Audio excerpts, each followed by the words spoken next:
Et c'est maintenant que je vous parle du modèle économique de Pi Network, Pi qui d'autre part cherche à trouver un équilibre entre la création d'un sentiment de rareté, tout en veillant à ce qu'une grande qualité ne s'accumule pas dans un très petit nombre de mains. Ils veulent assurer que les utilisateurs gagnent plus de Pi en contribuant au réseau. L'objectif de Pi, c'est de construire un modèle économique suffisamment sophistiqué pour atteindre et équilibrer ses priorités, tout en restant suffisamment intuitif pour que les gens puissent l'utiliser. Donc c'est comme je le disais, c'est vraiment essayer de remplacer la monnaie qu'on utilise actuellement, faire de Pi une monnaie qui soit utilisable dans un marketplace. Alors les exigences de conception du modèle économique de Pi sont simples, la simplicité, donc créer un modèle intuitif et transparent, une distribution équitable, donner accès à Pi à une masse critique de la population mondiale, une rareté, un sentiment de rareté pour maintenir le prix de Pi au fil du temps, et des gains méritocratiques sur la crypto-monnaie Pi, et donc récompenser les contributions pour bâtir et soutenir le réseau. Donc comme on l'a vu, récompenser en fonction des différents rôles qu'un utilisateur va pouvoir prendre dans l'interface, dans la plateforme Pi. Contrairement au Bitcoin qui a été créé avec un approvisionnement fixe de coins, donc de pièces pour l'ensemble de la population mondiale, Pi crée un approvisionnement fixe de Pi pour chaque personne qui rejoint le réseau jusqu'aux 100 premiers millions de participants. Donc on n'a pas encore atteint cette étape, aujourd'hui on est à plus de 15 millions de participants, mais lorsqu'on aura atteint 100 millions de participants, il est possible que Pi arrête le minage de Pi sur cette plateforme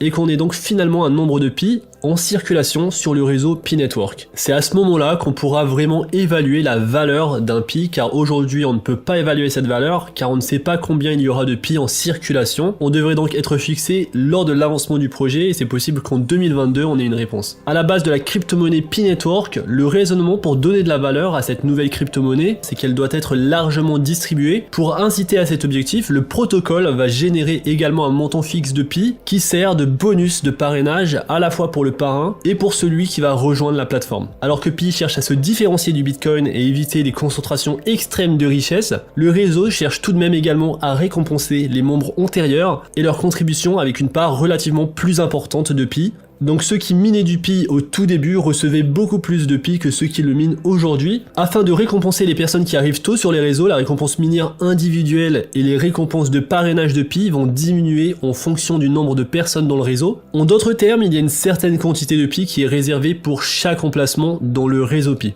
Donc il faut s'attendre à ce que vous miniez aujourd'hui, c'est-à-dire 0,10 Pi par heure, faut s'attendre à ce que ce soit divisé par 2 lorsqu'on aura atteint un certain seuil. Sur quoi se base l'économie de Pi? Sur le web aujourd'hui, on voit de grandes entreprises comme Google, Amazon et Facebook qui ont un pouvoir énorme de pression sur les consommateurs individuels. En conséquence, ils sont capables de capturer la part de valeur créée par les consommateurs individuels sur Internet. Pi égalise les règles du jeu en permettant à ses membres de mettre en commun leurs ressources collectives afin qu'ils puissent obtenir une part de la valeur qu'ils créent. Donc ça, c'est un des points qui m'intéresse énormément sur ce projet. Pi Network pourrait devenir un projet qui va permettre de faire de la publicité, un projet d'advertisement, et donc en dépensant un certain montant de Pi, on pourrait acheter des services, mais surtout promouvoir nos propres services sur la plateforme à des millions de consommateurs. Forcément, ce service sera payant et il faudra échanger un certain nombre de Pi, et avec le nombre d'utilisateurs qui ne fait que grimper sur cette plateforme Pi, faut s'attendre à ce que ce service coûte de plus en plus cher. C'est un des points qui serait intéressant et important à développer, car je pense que c'est ici qu'on pourrait voir une bonne augmentation de la valeur du Pi. Ça pourrait permettre une utilisation d'échange de la monnaie, mais surtout une valorisation de la monnaie, car il y aurait vraiment une utilisation concrète à des fins de services de business. Forcément, on devrait avoir d'autres services, donc un marketplace avec énormément d'autres services à côté, mais le service d'advertisement, le service de publicité, pourrait être un service très important pour quiconque au sein de cette plateforme, vous et moi, qui souhaitent promouvoir ces services en échangeant des Pi, puissent le faire sur cette plateforme, et ainsi cette plateforme en quelque sorte pourrait rivaliser avec des géants de l'internet comme Amazon, Facebook et Google, des géants qui possèdent énormément de données sur les utilisateurs. Lorsque la crypto-monnaie serait lancée, on peut imaginer cette crypto-monnaie utilisée dans des sites de commerce en ligne, des sites comme Amazon, afin d'acheter des biens physiques. Donc aujourd'hui on est en phase 2, donc la phase 1 c'était une phase de conception-distribution, la phase 2 c'est une phase de test,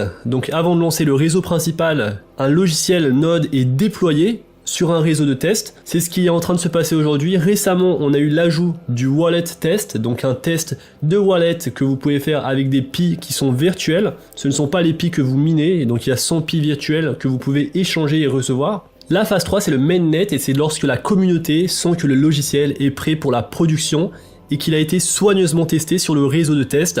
Donc le réseau principal officiel sera lancé. Un détail important, et ça c'est vraiment important à noter, seuls les comptes validés, donc via un KYC, donc il faudra valider vos comptes via un KYC, donc c'est un third party. C'est une interface dans laquelle vous devrez uploader vos documents officiels pour confirmer votre identité. Pour ceux qui sont familiers des crypto-monnaies, vous êtes déjà au courant du KYC. Donc c'est cette étape d'identification qui va vous permettre de garder les PI que vous avez minés. Cette phase d'identification est très importante car les comptes qui ne seront pas identifiés via un KYC seront des comptes perdus. Donc les PI qui ont été minés seront perdus. Et si dans votre réseau d'entourage, ces comptes n'étaient pas vérifiés, vous allez également perdre des PI, donc les PI que vous voyez sur votre écran, il est possible que vous perdiez 30%, 40% de la totalité de ces PI, car forcément il y aura en quelque sorte une filtration, un filtre sur l'ensemble des comptes, pour enlever dans un premier temps les comptes en doublon. Il y a certaines personnes qui ont créé plusieurs comptes, pensant qu'ils pouvaient gagner plus de PI comme ça. Ce n'est pas le cas, car vous validez un compte avec votre nom, donc il faut vraiment inscrire son nom de famille et son prénom. Il faut que ce soit le nom qui est correct sur les documents officiels.